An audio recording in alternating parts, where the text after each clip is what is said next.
I stayed at the bunker for 5 or 6 years, and then I went to the Sunshine. As a miner again? Yeah, as a miner, and I gyppoed at the lower bunker and the upper bunker, and at the Crescent mine. Crescent was owned by the bunker too, and at the Crescent, you know, people talk about how much money they make. Well, at the Crescent, I was gyppoing with a guy named Jim Ross, and we were raising. And we were tripling days pay. Days pay was $35, and we were making 100 and something a day. And I can remember going down and buying a new big Ford with everything on it, and it cost me less than 50 days pay. You know, and when people talk about, you know, now I don't know what you'd pay for one. You might, Yeah. you know, you can't buy one with 50 days pay, and that's the thing about mining. I mean, it was. And you meet interesting characters. I mean, they're the damnedest bunch you ever met. As the old tramp miner says, 3 days is a grub stake, 5 days is a road stake, and 10 days is a mistake on any job. You know, people go to work and work for years and years. The tramp miner doesn't think that way. I knew a guy at the bunker named Yost, that one of his claims to fame was he quit 67 times at Butte. Can you imagine anybody that quit their jobs 67 times in a lifetime? You know, most people, they can't even imagine. But in those days, that's the way it was. And they'd hire him back. Well, there was more than one place. Oh, see, they had all those different shafts, and he told me, and he was a good hand. He could do anything except he was tended to be an alcoholic, but he like he said, he quit 4 times in one day. He said in the old days at Butte, you could go in and you'd hire out, and they'd take you, and you'd go underground with a shift boss. You'd walk around and you'd say, "Oh, I don't like this," and out you'd go. You got paid for 4 hours. And then you'd go and run over and hire out at another place and do the same thing. He said they did that 4 times in one day at Butte. He got paid for 16 hours and never worked. Now, I don't know whether you'd call that honesty, but he was honest in telling me what he did. I mean, that was the system. I mean, I had to work with the smelter a few times, and they'd send us over there from underground mechanics when they were having their down day, like on Thursday. And I worked with an old guy, and he told me what he'd made the year before, but he said the thing was he lived at Rose Lake, which was about 15 miles from Kellogg, I suppose. And he said the main thing was he had to jump in his car and go home as fast as he could so they could call him out, and then he would get the call out, and then he would get paid call out pay plus travel to come back. Oh, he'd talk, you know, these guys knew it interesting. That was just part of the operation, you know. But if they caught you, asked you for overtime before you left, you wouldn't get the call out pay. Right. You'd just get overtime. You used a term that I'm not familiar with. Jipping, I think you said? Jippo is a contract miner. And same in the woods, the Jippo. Of course, a lot of times the unions don't like Jippos, but they also charge them in the mines. They charge them for their 2 best hours. Mm-hmm. See, so if you got 2 hours of Jippo time that you made $50 an hour on, in those days where maybe day's pay was $5, mm-hmm. they'd get the $100. So they shouldn't have had anything to complain about. But that's the Jippo really doesn't want to work for day's pay. And even in the zinc plant, they had people that worked in the zinc plant, and they have a schedule of how much they can figure as a day's pay, how much zinc stripping they should do to get paid day's pay. And if they did that much, they could go home. Or they could stay and work more, and then they got overtime for the rest of it. And they claimed there was one guy that had a business that was a great stripper, but he would only work that one allotted amount.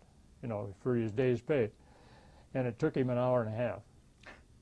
He could make he could come in, work for an hour and a half, and he went home to his business and worked the rest of the day in his own business. But he got his full pay and all of his medical benefits, and we had wonderful medical benefits. You had complete dental, you had complete everything. Mm-hmm. You know. That was because of the union. Well, I guess so. Yeah, that was our contract. Yeah, right. See, and in the mines, in those days, an underground worker they had to get you out in 8 hours.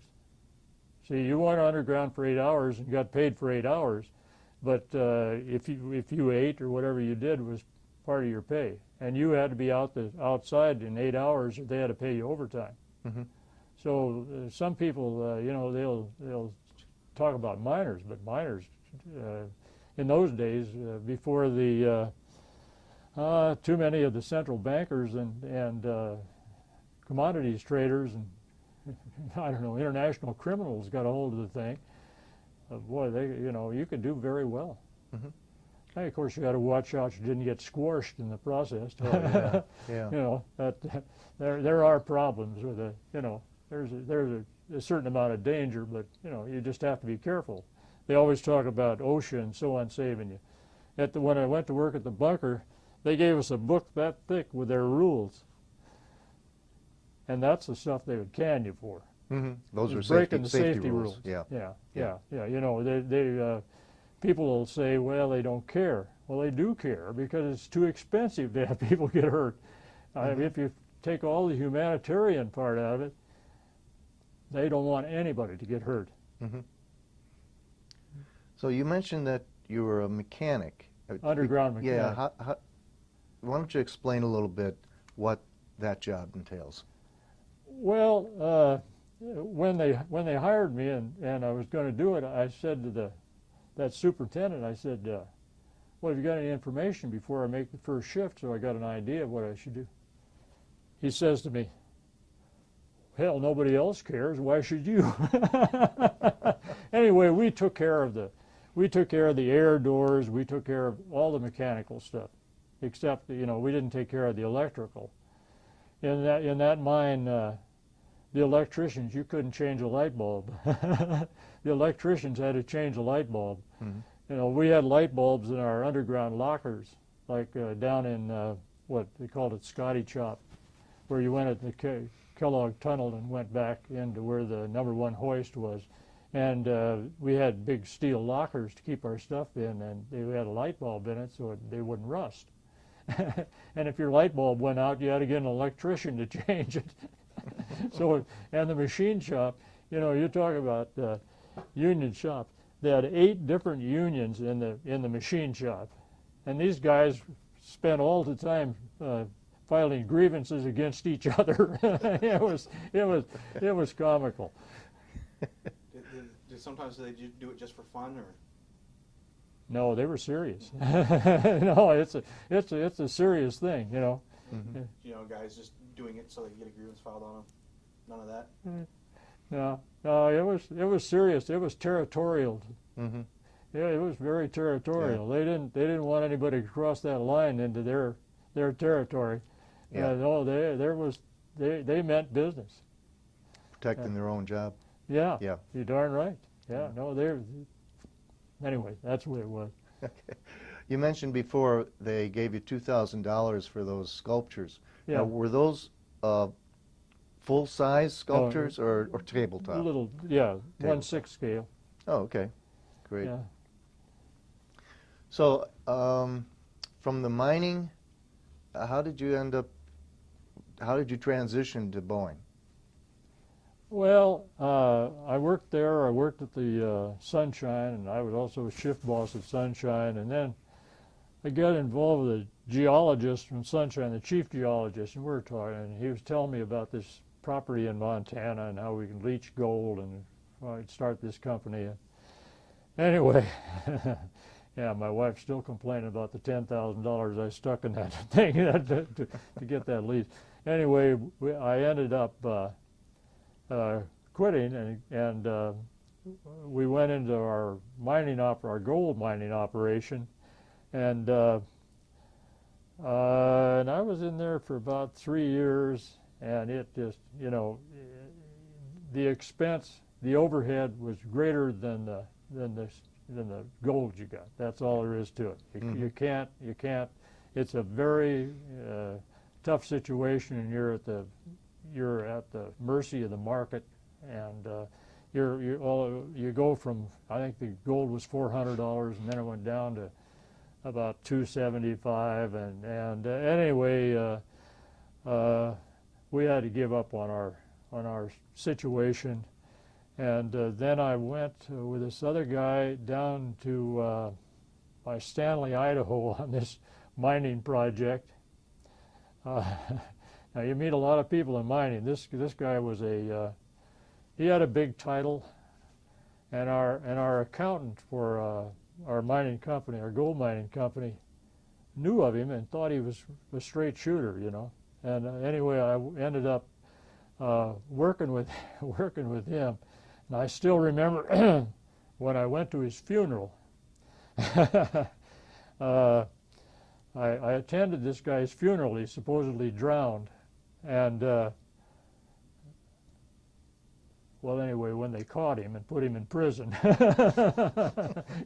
So, at any rate, a little after that, I needed something else to do because mining was down, and I wanted to change and do something else. And at any rate, I came to Boeing and worked and got hired, and ended up. They sent me to one of those little schools where you go for 3 or 4 weeks, you know, and then wait and see whether you get a job. And I took the job doing that, and I went to the core shop, which was grade 3, and that's what somebody told me. Take any job, they'll pay you because you can work up. After what, 6 months, you can apply for a different job. And I worked in the core shop, and then I went to the to building elevators, 37 elevators in the 56th building. And then I put in for the tooling, and got into tooling. And then I was in that, and then I applied and got into tooling quality assurance. And that's where I ended up, in quality assurance. But I'll tell you, I worked awful hard in the 56th building. I used to go home at night, you know, we drilled with the jack leg and so on in the mine, like the one down there on the end. But the jack leg will take care of itself, you know. And you can work so hard that your arms will go to sleep and so on. But in the 56th building, boy, I tell you, you drill with those little drills. You drill all day long and countersink and put in those fasteners. And my God, I'd go home and think my arms were going to fall off using those little tiny tools. You know, it's tough on you. Whereas on you know,